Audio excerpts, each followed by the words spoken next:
साथियों, आज के ब्लॉग की शुरुआत एक विडंबना और दुर्भाग्य और दुख और एक चिंतन के साथ कर रहे हैं। ये मंथन है। वास्तव में इस विकराल और भयंकर समस्या के ऊपर मंथन हमारे समाज को, हमारी सरकारों को, हमारी न्यायपालिका और उच्च उत्तरदायी संस्थाओं को जरूर करना चाहिए, प्रतिक्षण करना चाहिए, प्रति समय करना चाहिए। ये समस्या एक मूल में स्थापित होती जा रही है और बड़ी विकराल समस्या है। मैं जब तक ब्लॉग बना रहा हूँ तब तक एक बड़ी भीषण विभत्स घटना का समाचार आ गया कि एक नवयुवती लड़की ने पानी की टंकी के ऊपर चढ़कर रायपुर छत्तीसगढ़ में छलांग लगाकर आत्महत्या करने का कुत्सित प्रयास किया।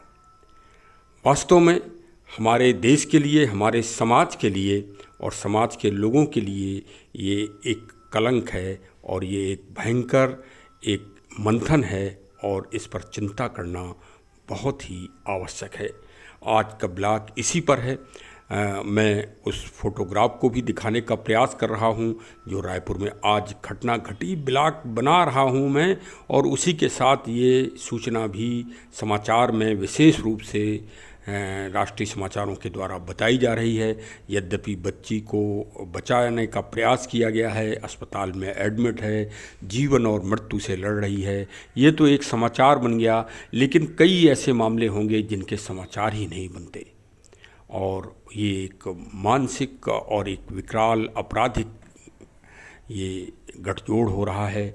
और वास्तव में हमारे बच्चे, नवयुवक, किसान, बिजनेसमैन, एडवोकेट, डॉक्टर, बड़े बड़े चिंतक भी इस समस्या से ग्रसित हैं और ये निराशा, कुंठा और डिप्रेशन का मामला घर घर व्याप्त हो रहा है।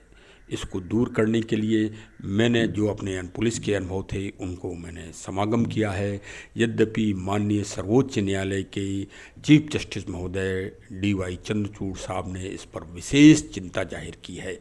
आइए आज इसको पर चर्चा को सुनते हैं और इसके समाधान में सभी लोग प्रयास करते हैं। जितने भी हमारे उच्च नागरिक हैं, विद्वान हैं और जो हमारी सरकारें हैं, उन सबको बहुत शालीनता से, विनम्रता से और बहुत ही उत्तरदायित्वपूर्ण से इस समस्या के समाधान का प्रयास करना चाहिए। हमारे चैनल की तरफ से व्यथित और पीड़ित व्यक्ति को ये नेक सलाह है कि वो जीवन के संघर्ष में अपने पथ को बदल कर देखें, अपने लक्ष्य को बदल के देखें और संघर्ष करें तथा परिस्थितियों को विवेक से सामना करें। क्योंकि आध्यात्मिक रूप से शरीर का समाप्त तो आप कर सकते हैं, वो भी एक आपराधिक रूप से कर सकते हैं, लेकिन आत्मा तो अजर अमर है और आत्मा को शांति आपके इस कृत्य से कदापि प्राप्त नहीं हुई तथा ऐसा शास्त्र भी कहते हैं। तथा आप अपने पीछे वो चिंतन, वो दर्द, वो दुख, वो परेशानियां जिनके कारण आप ऐसा कर रहे हैं, उनके लिए आप छोड़ के ही जाएंगे। उनका कोई समाधान वो आप ही के द्वारा हो सकता था और आप ही के द्वारा एक आशा की किरण थी। तो आशा की किरण को कभी समाप्त जीवन में न होने दीजिए। एक एक प्राणी आपने देखा होगा कि दुर्गम पहाड़ों पे जाके अपने जीवन यापन का प्रयास करते हैं, दिन दिन भर, कई कई दिन भूखे रहते हैं, लेकिन वो कभी संघर्ष से हारते तो नहीं। आदमी के सामने समस्याएं तो एक से एक विकराल आती हैं, एक से एक जटिल आती हैं, लेकिन कहीं ना कहीं कोई भी समस्या दुनिया में आज तक ऐसी हुई जिसका समाधान न निकला हो। हर समस्या का समाधान, बिगड़ समाधान के आज तक दुनिया में कोई भी कार्य, कोई भी समस्या शेष नहीं रह जाती। हर चीज़ की समस्या का समाधान है। तो चलिए आप ब्लॉग को अवश्य सुनिए सभी लोग और इसमें एक विशेष चिंतन करके और इस पर, इस गंभीर समस्या पर कोई ना कोई प्रयास, सार्थक प्रयास अवश्य ही होना चाहिए। साथियों नमस्कार। साथियों, आज के ब्लॉग को बहुत ही ध्यान से सुनिए और भारत की सबसे गंभीर समस्या, भारत क्या विश्व स्तर की ये गंभीर समस्या है और ये मूल से जुड़ी हुई है। इसको समझना बहुत आवश्यक है। देखिए, आज भारत की सर्वोच्च संस्था माननीय सर्वोच्च न्यायालय के मुख्य न्यायाधीश महोदय श्री चंद्रचूड़ साहब ने भी इस पर बड़ी गंभीरता से इसका गहन चिंतन किया है और देश की सरकार और देशवासियों से उन्होंने एक विशेष तरह से अपील की है, विशेषकर शिक्षण संस्थाओं से, जो बड़ी शिक्षण संस्थाएं हैं, और उनसे आज उन्होंने अपील भी की है बड़े निवेदन और विनम्रता के साथ। और वास्तव में होना भी चाहिए। लगभग करीब 5-6 साल से जब से विकास की गति भारत में बढ़ी है, तब से उसी के साथ आत्महत्या नए बच्चों के द्वारा ये घृणित और ये एक आपराधिक कार्य और निराशा और कुंठा से व्याप्त होकर ये कदम भी उठाए जा रहे हैं, जिसके लिए हर समाज को सोचने के लिए विवश होना ही पड़ेगा कि क्या हमारी सामाजिक व्यवस्था में, हमारी पारिवारिक व्यवस्था में, हमारे रहन सहन में, हमारी सोच में शिक्षण संस्थाओं की विशेष जो क्रियाकलाप हैं उनमें क्या ऐसी विसंगतियां हैं जिनके कारण आज पढ़ने वाले बच्चे, जीनियस बच्चे इस तरह का बीभत्स कदम उठा रहे हैं। देखिए, अभी तक भारत के परिदृश्य में किसानों की जो आर्थिक स्थिति के कारण किसानों के द्वारा इस तरह के निराशामयी कदम उठाए जाते थे, उस पर भी कोई अभी तक विशेष कार्य नहीं हुआ है और वो भी अभी तक यथावत जारी ही है। कहीं महाराष्ट्र में, कहीं अन्य प्रांतों में इस तरह के किसान भाई लोग निराशा में और आर्थिक परेशानियों से जूझ के सामूहिक परिवार के साथ इस तरह का बीभत्स कदम उठा ही रहे हैं। तो इसका सबका विश्लेषण तो एक ही तरह से है कि जो किसान के सामने समस्या, वही एक तरह से जो बच्चे पढ़ने वाले हैं उनके सामने भी मानसिक स्तर और मानसिकता वही है। निराशा, कुंठा, आत्मग्लानि और विवादों से, समस्याओं से जूझने की शक्ति का अभाव। सबसे बड़ी बात कि वो आज संघर्ष नहीं कर पा रहे हैं, उनको जीतना नहीं सीख पाए वो, कि एक समस्या से कैसे जीता जाए। उसी समस्याओं से वो विचलित हो जाते हैं और विचलित हो जाने के बाद इतना बड़ा कदम उठा लेते हैं। अब विजेता और जीतना कहाँ से सीखेगा आदमी, किस परिवार से सीखेगा और पहले कैसे सीखता था? क्योंकि पहले इस तरह के यदा कदा कहीं कदाप मामले मिल जाते थे। मैंने तो पुलिस में काफ़ी अच्छा समय निकाला है, मैंने अनुभव किया है। मैंने कई बच्चों के पोस्टमार्टम और पंचायतनामा भरे हैं। मैंने उनके पारिवारिक लोगों से भी बातचीत की है। कई किसानों से भी इस तरह का वास्ता मुझे सर्विस के दौरान देखने को मिला, दुर्भाग्य से। और एक अच्छा खासा मैंने इस पे अनुभव किया और मैंने समय समय पे इस पे एक विश्लेषण करने का भी प्रयास किया। आज बड़ी हिम्मत करके मैं इस ब्लॉग को तैयार कर रहा हूँ, क्योंकि अब जब भारत की सर्वोच्च न्यायालय, भारत के मुख्य न्यायाधीश महोदय इससे चिंतित हैं, तो अब इससे बड़ा और कौन संस्था या कौन बड़ा अधिकारी या कौन बड़ी संस्था ऐसे हो सकती है। ये तो एकदम सुपर वो हो गया ना। अब तो इस पे वास्तव में हर समाज को, जन जन को सोचना ही चाहिए। आज जो मुख्य समाचार में ये समाचार निकला है समाचार पत्र में, मैं उसकी कटिंग भी संलग्न कर रहा हूँ इस ब्लॉग के साथ। उसमें माननीय जस्टिस DY चंद्रचूड़ साहब ने कहा है कि ये आत्महत्या की घटनाएं आम हो रही हैं। ये संख्याएं में सिर्फ आंकड़े नहीं हैं, व कभी कभी सदियों में के संघर्ष की कहानियां हैं। मेरा मानना है कि अगर हम इस मुद्दे को हल करना चाहते हैं तो पहला कदम है समस्या को पहचानना और स्वीकार करना। मैं वकीलों की मानसिक सेहत पर जोर देता हूं और उतना ही महत्वपूर्ण छात्रों का मानसिक स्वास्थ्य भी है। वास्तव में सही कहा है माननीय जस्टिस महोदय ने। और इस विभत्स समस्या से ग्रसित 2 उदाहरण सामने रखे गए हैं। एक तो गुजरात में, गुजरात के छात्र हैं, प्रथम वर्ष के दर्शन सोलंकी बेटे थे और इन्होंने 12 फरवरी को, ये IIT बॉम्बे के छात्र थे और उन्होंने इस तरह का कदम उठाया। और दूसरे हैं राजस्थान कोटा, कोटा जो बच्चों की एकदम नर्सरी हो गई है और सभी जीनियस बच्चे वहाँ जाते हैं पढ़ने के लिए। वहाँ पर उत्तर प्रदेश के निवासी, बदायूं के निवासी अभिषेक यादव, 17 वर्ष उम्र थी इनकी, और इन्होंने भी बीते शुक्रवार को ये बीभत्स कदम उठा लिया। पेपर में एक और इसमें जो इसके कारणों में जो विशेष ध्यान दिया गया है, उसमें एक कारण और रखा गया है कि जाति आधारित भेदभाव। तो इस पर भी माननीय जस्टिस महोदय ने अपना विचार दिया है कि रूढ़वादियों को समान बनाने जैसे बुनियादी चीज़ें हर संस्थान में बंद करनी चाहिए, वास्तव में बंद होनी चाहिए। सबसे पहले तो सरकारों को ही करना चाहिए इस पे जो विशेषकर एक तरह से रिजर्वेशन और इस सब में जो बांट दिया है समाज को, तो इस पे वास्तव में विचार होना चाहिए, एक समान व्यवस्था होना चाहिए भाई।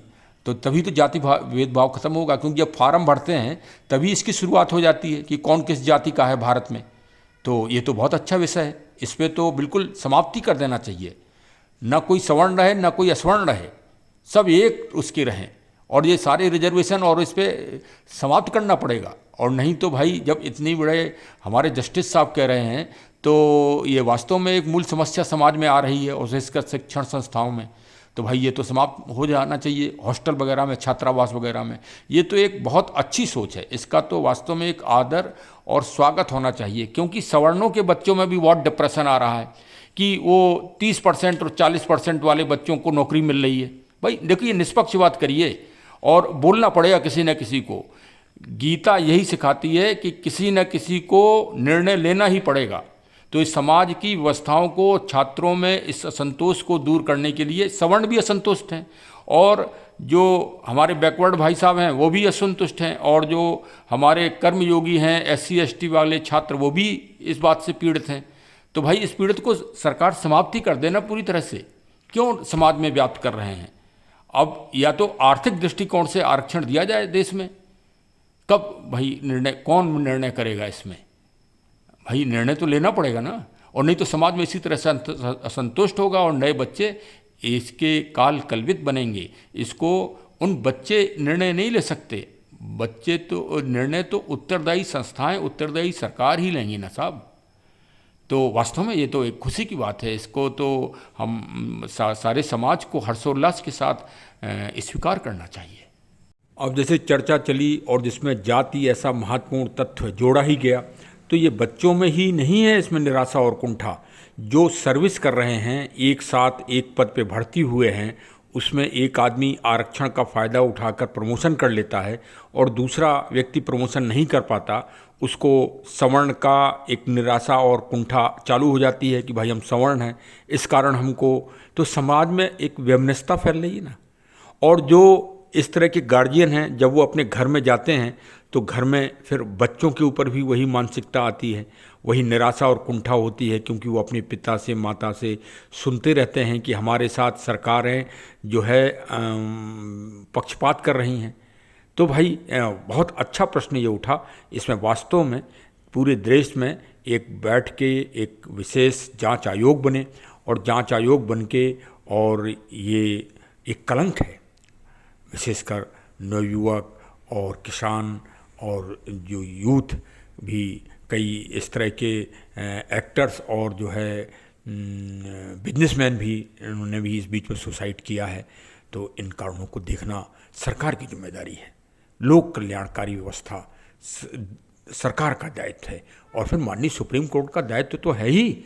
हम सब नागरिक तो सुप्रीम कोर्ट महोदय के उसमें हैं ही, और क्या। ये आदमी सोचता है, लेकिन असली रखवाला और रक्षक तो न्यायपालिका ही है हमारी।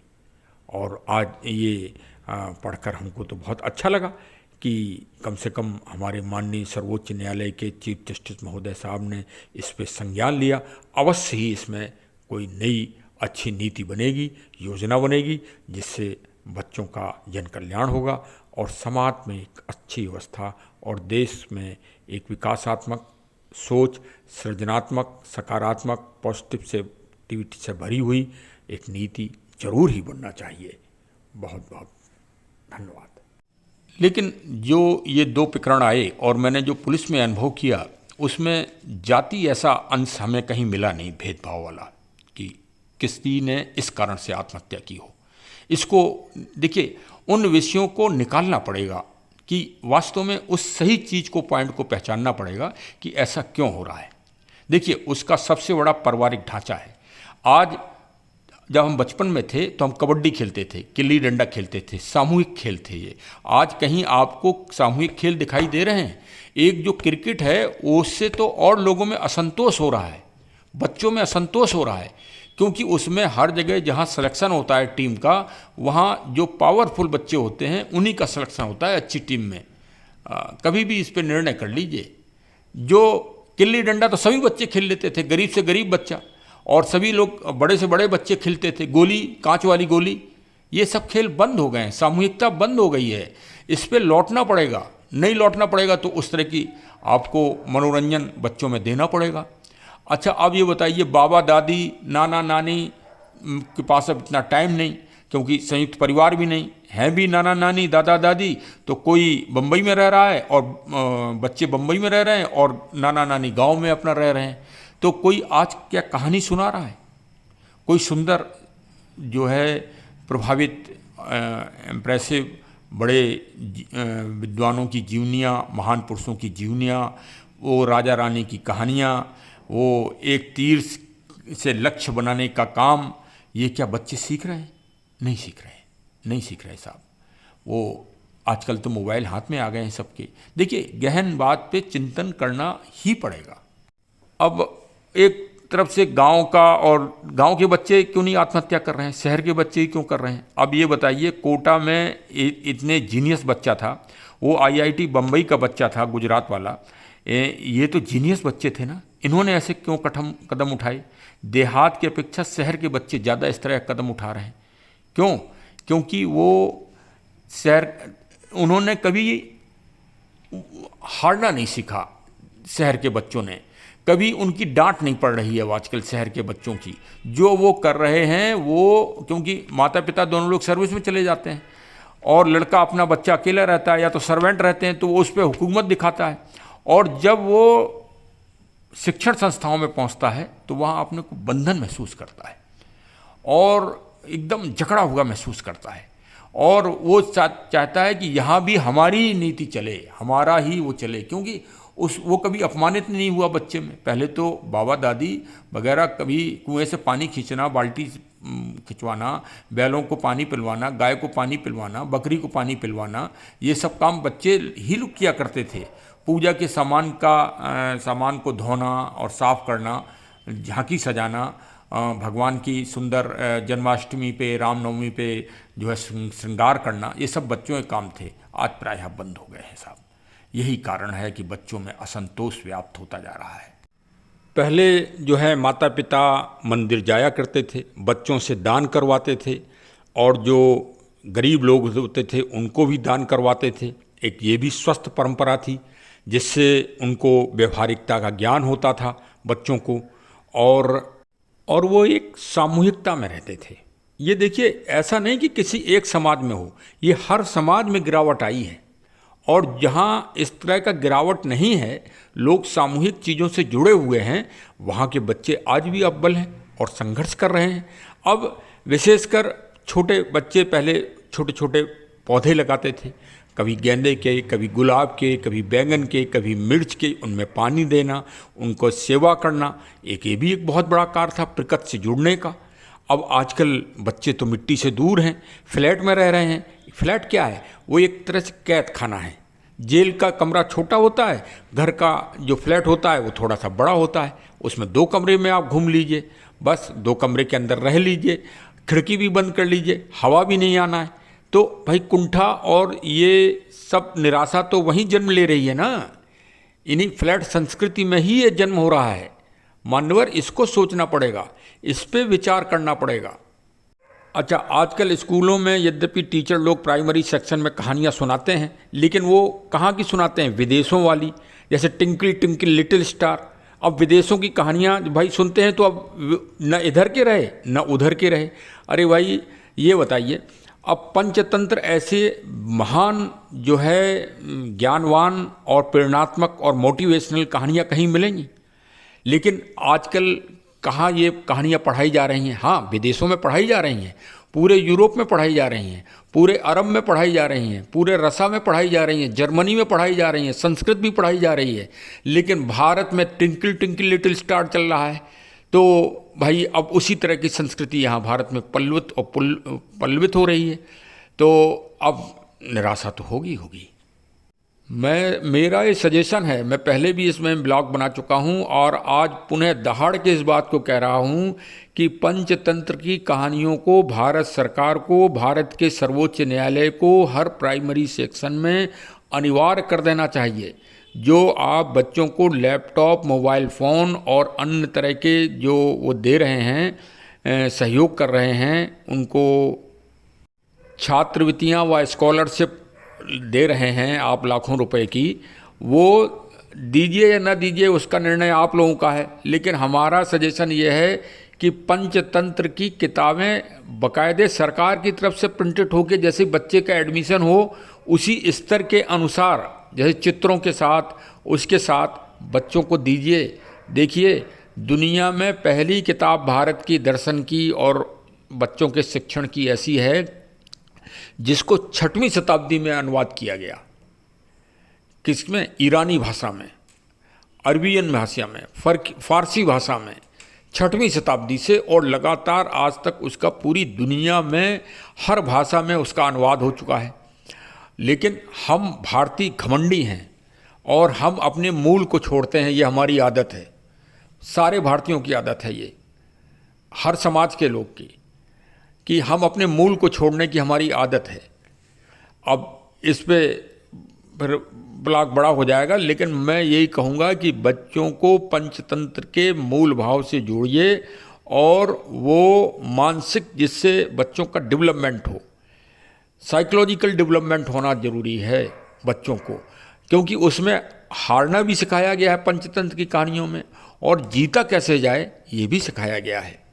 वो बच्चों के लिए ही बनी है, वो बच्चों की मानसिकता को मजबूत करने के लिए बनी है। और विशेषकर भाई हरे भरे पेड़ पौधों से उनको जोड़ा जाए, प्रकृति पर्यावरण की एनवायरनमेंट वाली चीज़ों से उनको जोड़ा जाए, जिसमें सुंदर फूल जब देखें, सुंदर फूल से रचना, बड़ी रचना पूरी दुनिया में कोई नहीं है। पूरी दुनिया में सृजनात्मक और पॉजिटिविटी जितने अच्छे पेड़ पौधों से मिलती है, इतनी दुनिया में किसी चीज़ से नहीं मिलती।